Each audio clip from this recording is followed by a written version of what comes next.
വചനം ഉള്ളിൽ പകരേണമേ. സുഭാഷിതങ്ങൾ 19-ാം അധ്യായം.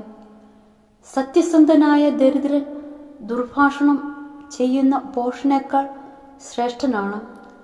വിജ്ഞാനരഹിതമായ ഉത്സാഹം ശ്രേയസ്കരമല്ല. തിടുക്കം കൂട്ടുന്നവന് വഴിതെറ്റുന്നു. സ്വന്തം ഭോഷത്വമാണ് നാശത്തിലെത്തിക്കുന്നത്. എന്നിട്ടും ഹൃദയം കർത്താവിനെതിരെ കോപം കൊണ്ട് ജ്വലിക്കുന്നു. സമ്പത്ത് അനേകം പുതിയ സ്നേഹിതരെ നേടുന്നു. ദാരിദ്ര്യം ഉള്ള സ്നേഹിതരെ പോലും അകറ്റുന്നു. കള്ളസാക്ഷി ശിക്ഷിക്കപ്പെടാതിരിക്കുകയില്ല. കള്ളം പറയുന്നവൻ രക്ഷപ്പെടുകയില്ല.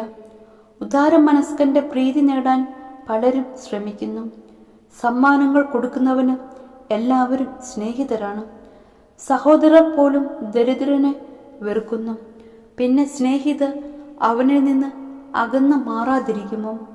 അവൻ നല്ല വാക്കുകൾ പറഞ്ഞു അവരുടെ പിറകെ പോകുന്നെങ്കിലും അവർ വശപ്പെടുന്നില്ല. ജ്ഞാനം നേടുന്നതും തന്നെ തന്നെ സ്നേഹിക്കലാണ്. വിവേകം കാത്തു സൂക്ഷിക്കുന്നവനും ഐശ്വര്യമുണ്ടാകും. കള്ളസാക്ഷി ശിക്ഷിക്കപ്പെടാതിരിക്കുകയില്ല. വ്യാജം പറയുന്നവൻ നശിക്കും. ഭോഷൻ സുഭിക്ഷത അർഹിക്കുന്നില്ല. പ്രഭുക്കന്മാരെ ഭരിക്കാൻ അടിമയ്ക്ക് അത്ര പോലും അർഹതയില്ല. സദ്ബുദ്ധി ക്ഷിപ്രകോപത്തെ നിയന്ത്രിക്കും. തെറ്റുപൊറുക്കുന്നത് അവന് ഭൂഷണം. രാജാവിന്റെ കോപം സിംഹഗർജനം പോലെയാണ്. അവന്റെ പ്രീതിയാവട്ടെ പുൽക്കൊടിയിലെ മഞ്ഞുതുള്ളി പോലെയും. ഭോഷനായ പുത്രൻ പിതാവിനെ നശിപ്പിക്കുന്നു. ഭാര്യയുടെ കലഹം തുടർച്ചയായ ചാറ്റൽ മഴ പോലെയാണ്. വീടും സമ്പത്തും പിതാക്കന്മാരിൽ നിന്ന് അവകാശമായി കിട്ടുന്നു.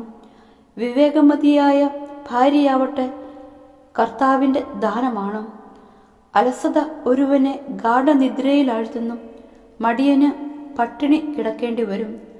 കൽപ്പന പാലിക്കുന്നവൻ ജീവൻ സംരക്ഷിക്കുന്നു. ഉപദേശത്തെ നിന്ദിക്കുന്നവൻ മൃതിയടയും. ദരിദ്രരോട് ദയ കാണിക്കുന്നവൻ കർത്താവിനാണ് കടം കൊടുക്കുന്നതും അവിടുന്ന് ആ കടം വീട്ടും.